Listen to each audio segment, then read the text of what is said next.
Dear colleagues, good morning.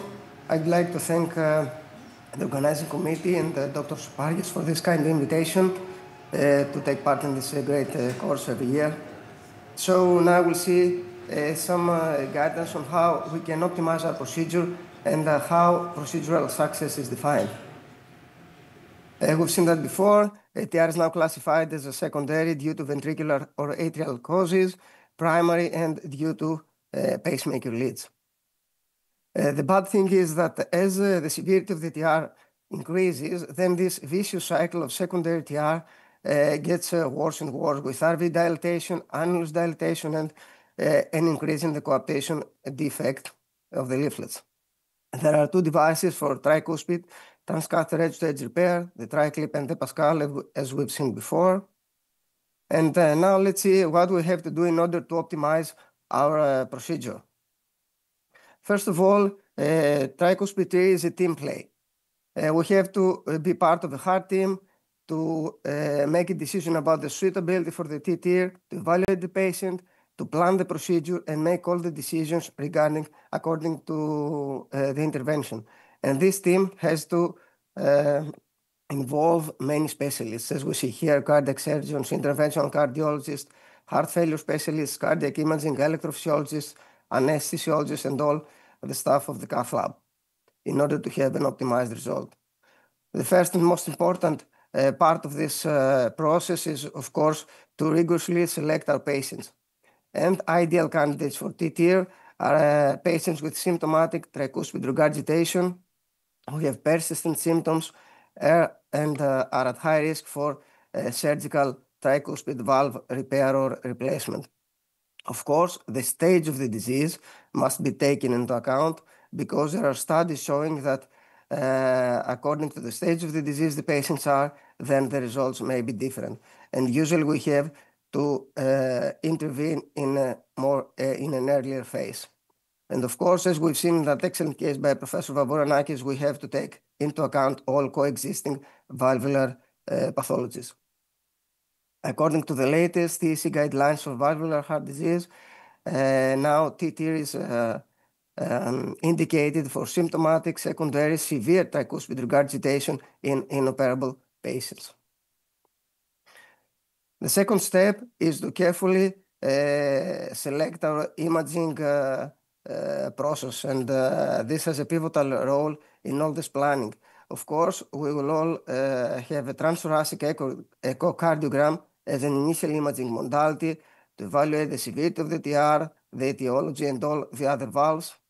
Then we usually have to go on with a transesophageal one to have a better look at the valve, and very frequently 3D transesophageal echo, especially for the tricuspid valve. And we will also have to proceed with a CT scan in some of the cases. Another very important part is to optimize the patient's clinical condition before the procedure. So we should admit them at least 24 hours before the procedure in order to optimize their medical treatment. We have to be sure that they are on optimal guideline-directed medical treatment for their heart failure, and we should particularly emphasize on optimizing their diuretic therapy in order to achieve an evolemic state before the procedure. So we have to manage fluid volume overload, and we should have in mind that this may take some months to be achieved. But this will improve the quality of the echocardiographic visualization, and it will help reduce the coaptation gap between the leaflets in order to have a better result when we will try to put the device. There are cases in the literature where patients had to take diuretics even at home via peripherally inserted central venous catheters in order to achieve this F-volemic state and this optimization of the diuretics. And as was also described in that case before, we have to take into account all the coexisting comorbidities in order to improve the patient's overall status. We have to evaluate the frailty, to optimize the heart rate, to take into account any concomitant atrial fibrillation, to deal with any concomitant coronary artery disease, to check about pulmonary hypertension, and see if we were able to manage that before the procedure. Maybe we have to administer inotropes to support the right ventricle. We have to evaluate the risk of chronic kidney disease or an acute kidney disease. We have to manage the antithrombotics and evaluate the patient's risk of bleeding. And we have to evaluate the risk of any conduction system disturbances and be able to deal with that with pacemaker leadless or with leadless pacemakers. During the procedure now, there are some techniques that seem to enhance leaflet capture and the overall reduction in the TR. So we can manipulate the table and tilt it towards the patient's feet, like this is we can see in that image, in order to reduce the RV preload and minimize the coaptation gap. And moreover, we have to have some assist from our anesthesiologist in order to make adjustments to the patient's ventilation. So it looks that if we perform a ventilator-assisted Valsalva maneuver or applying PEEP with a ventilator, this acutely reduces the RV preload and improves the leaflet coaptation. And this will facilitate, of course, a successful clip deployment.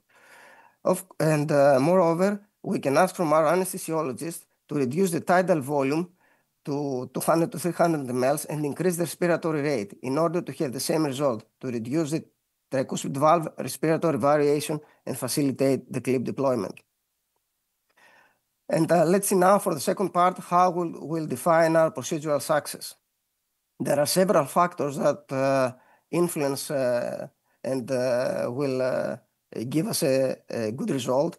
And this can be divided into anatomical, device-specific, operator-dependent, and of course, there are some very challenging scenarios. Anatomical factors involve mainly the size of the coaptation gap, the morphology of the leaflets, and the location and characteristics of the regardant jet.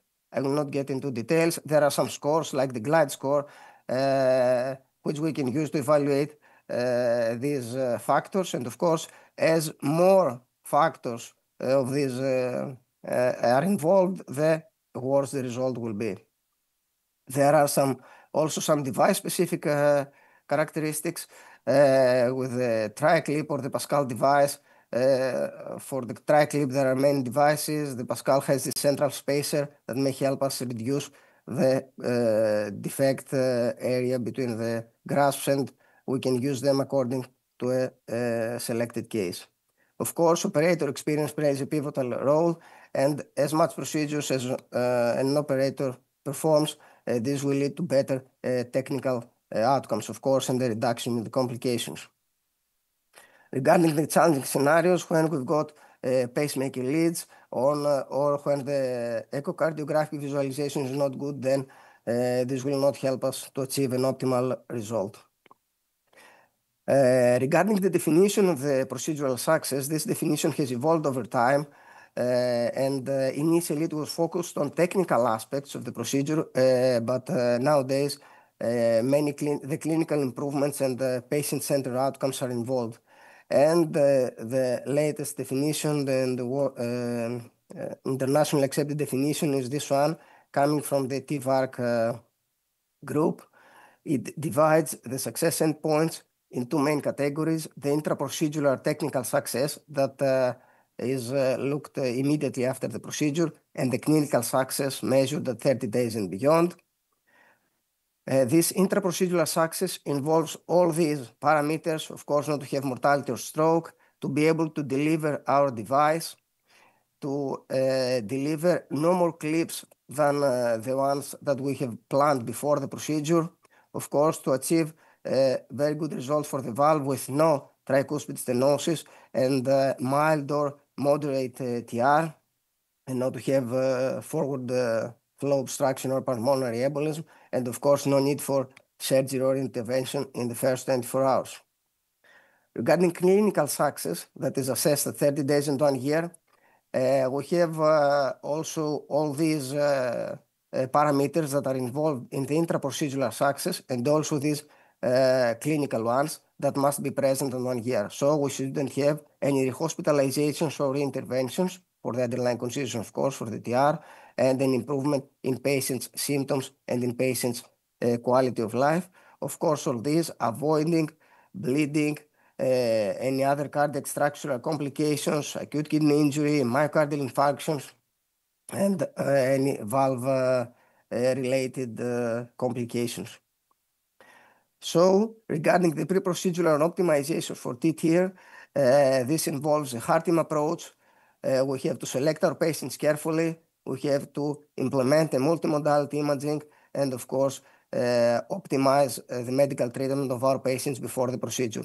Regarding procedural success, this can be divided into interprocedural, that is technical, and evaluated immediately in the first 24 hours after the procedure, and clinical, that takes into account clinical parameters, except the technical ones, and has to be evaluated at 30 days and at 1 year. Thank you very much. Thank you very much, Dr. Didagelos, for your excellent presentation. May I ask you something? During this pre-procedural optimization, at what stage, and if you are going to use the right cath, and if the results of that are going to change, you're going to use any drugs to reduce the PVR if it's increased, or the systolic pulmonary arterial pressure, whatever? Exactly. As I said, when there are multivalvular disease process and when you see a pulmonary hypertension from your echo evaluation, then you have to take into account the right heart cath in order to define the cause of the pulmonary hypertension, if it is post-capillary or pre-capillary and all that, because in case you have a pre-capillary hypertension, of course, this is not an indication to go on. We have to give medication. If it is a post-capillary one, then you have to optimize and maybe intervene for the left-sided valves first and reduce the pulmonary pressures and the PVR and all that, and then go on for the tricuspid procedure. So okay. Yes, right heart cath can be taken into account in several situations. Okay. Any comments from Dr. Spargias? Any questions? Dr. Tsoukas? Thank you for your excellent presentation. Just a comment. I think it's very important, and you mentioned it many times, that we must achieve the optimal medical treatment before to decide how we'll go. Last month, we have in our hospital one patient with acute pulmonary edema, severe aortic stenosis, mild MR, and severe TR. The first decision of the heart team was to continue with TAVI and maybe a TR and tricuspid clip. 1 month after the medical treatment, optimal medical treatment, the TR was mild. So we decided that the patient continued only with TAVI and we avoid an operation or a procedure on the tricuspid valve. Thank you. Well, thank you. Yes, it's an excellent result of how the other valves can interfere with the tricuspid valve. Thank you very much. Okay, thank you very much, Dr. Didagelos. No questions here. Dr. Tsoukas. Okay, thank you, and we'll continue with